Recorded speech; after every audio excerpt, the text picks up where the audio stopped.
There's a deep sense of mistrust for you by some within the African American community. Many feel you undermined Secretary Clinton after her nomination by not showing enough support, and which contributed to President Trump being elected. Along with that, many also feel that you are at times racially insensitive, and by virtue of your background, don't reflect their experience enough. How do you address these concerns, and what's your approach to winning their votes? Well, first of all, I reject the first premise that you made. I knocked my brains out. In fact, I just saw a letter today from Hillary Clinton, which said, "Thank you, Bernie, for working so hard in my election." All right.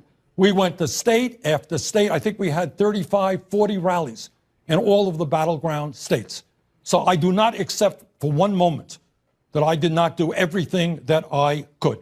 And then people say, well, you know, some of your supporters voted for Trump. True.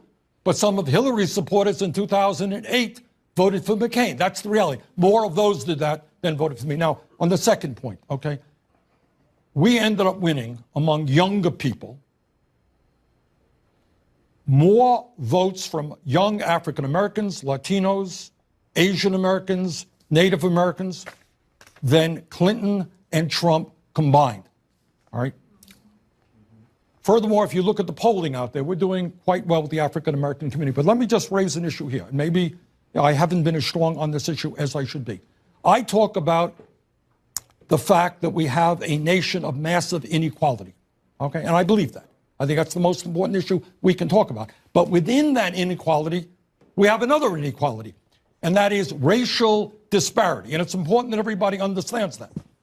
That means that the wealth gap between a white family and a black family is 10 to 1.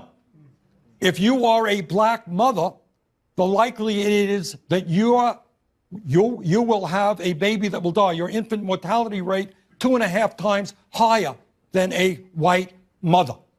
If you are a black businessman, I remember talking to a fellow in Milwaukee, black businessman, said, Bernie, I can't get a loan from the bank. And his business is pretty good because of redlining.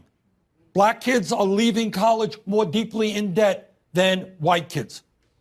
So we have an enormous amount of disparity in wealth, in education, in health that must be addressed. And I will work as hard as I can, number one, to have a cabinet that reflects what America is, and number two, to do everything that I can in every way to end all forms of racism in this country.